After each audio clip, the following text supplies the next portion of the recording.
I talked to my friend, Mr. Xi Jinping, the leader of China. Kasi nakaibigan ko talaga. And I value his friendship and his word. Na hanggang usapan lang tayo dito. Wala kaming balak na makipag-away sa inyo. At yun kaya nga nung I went there for a private visit earlier yung taon na to. Pagdating ko sa airport, there was this urgent message that Mr. Xi Jinping, even hindi na ako presidente, was inviting me for an audience with him. Nag-usap kami 1 hour 40 minutes.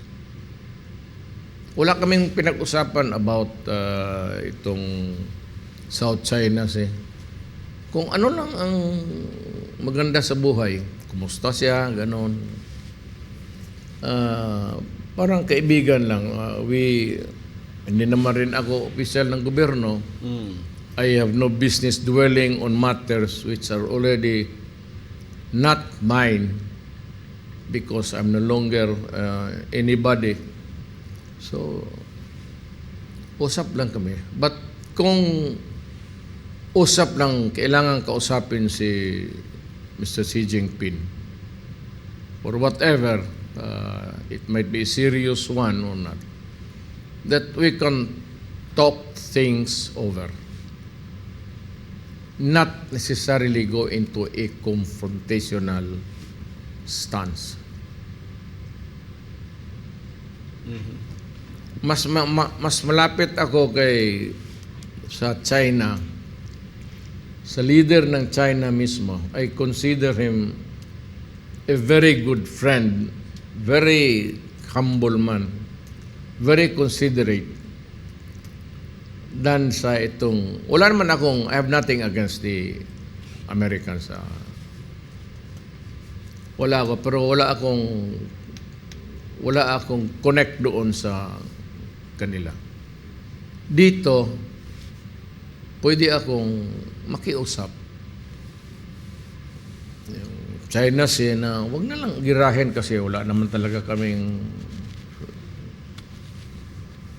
ikabuga. Usap na lang. And little accommodation here and there. Huwag na lang natin na sabihin mo, maghingi tayo, this is ours. Kakalimutan mo na yan. Basta pasok-pasok lang yan. Paisda-isda lang. Kung tilapia lang ang makuha mo dyan sa South China Sea, okay na. Fresh water man yan, dalhin mo, magdalak ng doon. At this time of my life, tanda na ako. Confrontational thing is a bad. Noong bata pa ako siguro. I mean, even when I was mayor. Pero as I papunta na ako ng heaven, medyo kalmado na ako. And sometimes I could give you a wise advice.